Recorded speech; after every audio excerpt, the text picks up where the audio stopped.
Hey everyone, Cam here with Two Button Brass. With audition season slowly coming to a close, I thought it would be a great opportunity to share what I've learned on my recent expedition down the audition trail.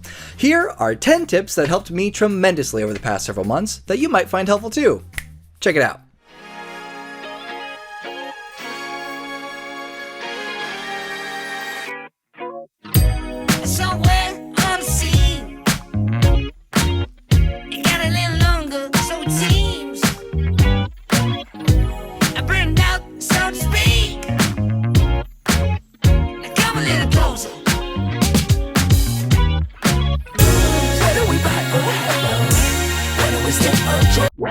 Tip number 1, research.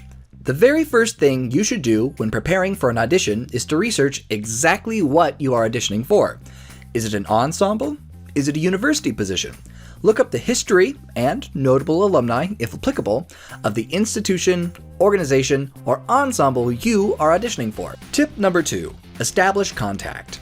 After you've done your preliminary research and have learned about the program and who you will be auditioning for, it is time to reach out and establish contact. If this is for a university, this typically means contacting the head of the studio you are auditioning for. I personally like to request a lesson from this person so they can hear me play a little and I can make a good first impression. If this is specifically for an ensemble, they will typically have a contact listed on their website for you to reach out to and express your interest. You can, however, also reach out to current members of the ensemble and ask them questions. Facebook Messenger is an underrated tool that is very useful for quickly getting in touch with others. Tip number 3, picking your audition repertoire. Depending on your audition, this step may or may not apply to you. But in general, I found that as an auditionee, you can expect to pick at least one selection of music, usually from the solo repertoire of your respective instrument. This is where your previous research pays off. Be sure to pick something that demonstrates not only your technical and lyrical proficiency, but something you think the judge or judges will appreciate as well. For bonus points, try and pick something that allows you to show off your best attributes. Make an informed decision with whatever you end up picking. This can easily factor into how a judge will perceive and eventually score you. Tip number 4, make a timeline. Frequently, when hitting the audition trail, we as musicians have 2, 3, 4, 5, 8, or even 10 auditions happening over the course of just a few months. Because of this, it is very important to plan out your time accordingly. Get yourself a calendar and write in all the deadlines for your auditions and plan for the practice time you feel you need. You might have 2 weeks in between each audition, or you might have 3 auditions happening over a single weekend. The point is to take the time now to map this out so you can approach this challenge from a place of organizational enlightenment. Tip number 5, make a daily routine. And at tip number 5, we finally start talking about practice. Tips 1 through 4 are all about coming up with a plan of attack, and here we dive into what that really means. A mistake that many younger players make is spending most, if not all, of their time practicing the audition repertoire alone. This might help you hit all of the right notes, but you also want to make sure you have a great sound and technique. That sound can only be built by running your daily exercises and committing to that routine leading up to the audition day. It's easy to hit a wall when running audition repertoire endlessly, and after a while, that type of practice yields little to no return. Tip number 6, preparing the audition repertoire. Now we get to the fun part. You've been given a list of music, or chose some music yourself, and have a couple weeks to prepare. What do you do? Well, you may or may not be familiar with the music you will be playing, so find a recording to use as a reference of how it should sound, and start making musical decisions about how you will interpret the repertoire. This is where a private instructor has the most value, as they can guide you heavily through this process. You may or may not have access to a private instructor, in which case reaching out to friends and colleagues and having them listen to you can be an effective alternative. Tip number 7, schedule mock auditions. Just as we practice the repertoire, we must not forget that auditioning in of itself is a skill which we can improve.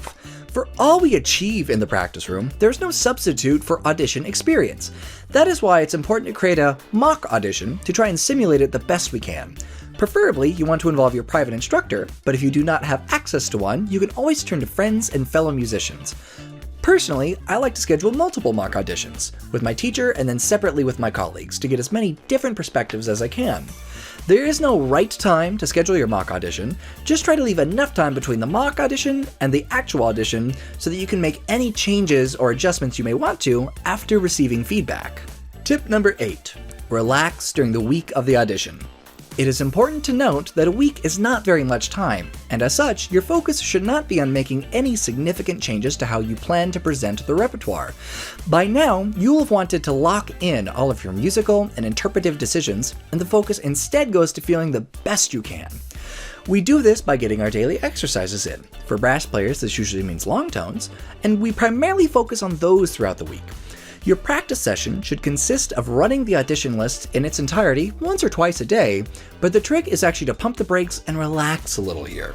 Many younger musicians fall into the trap of working too hard in the final days leading up to the audition and unnecessarily stress themselves out. Allow yourself to sit back and mentally prepare, since the physical preparation has already been taken care of. Tip number 9. Take things slow on audition day. I believe that we as musicians perform best from a place of comfort and not from a place of stress. It has been weeks or perhaps even months of some of the hardest work you have ever done, and you should feel proud. It's all been for this moment. But the weight of those expectations can be difficult to manage. That's why it's very important to take things slow on the day of the audition. Your playing on this day should be absolutely minimal. The more last-second practice you are tempted to sneak in, the worse it feels. It doesn't improve anything and typically just psychs you out. Tip number 10. Have fun and be yourself. This is the part that musicians struggle with the most, in my opinion. Trust that the immense effort you have put into preparing for this moment has left you more than ready to stand out from the pack. Even if you only had a couple weeks and you're a little nervous it wasn't enough time, trust that you've done everything you can and you should feel proud of that. If we don't love ourselves, it is hard for a judge to love us in return. Loving yourself isn't about dismissing our flaws, but rather acknowledging them and accepting them at face value. You will probably make a mistake or two in the audition, and that is perfectly fine. You are only human, and what will draw the judges to you is your ability to adapt and move past the imperfections. Regardless of whether or not you win the audition, you should always take pride in that you put your best effort forward and pushed yourself to new heights. Music is a lifelong journey, and you have plenty of time to win that audition. Remember why you play music in the first place. Think of the joy you feel and the passion it brings you. This is what it's all about. And if you stay true to yourself, you'll find that nothing can stop you. And that'll do it for this one, folks. Thank you so much for joining us today and exploring this topic. Auditioning is tough, but hopefully with some of these tips, you'll be prepared for whatever you have coming up next. Well, until next time, this is Cam with 2 Button Brass, signing off. See ya! Chewing on my words a little bit. She sells seashells down by the seashore.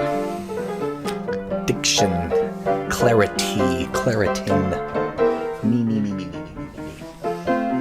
And auditions happening over the span of just a few months. Because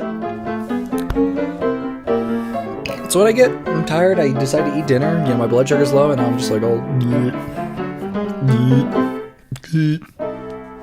And we're back.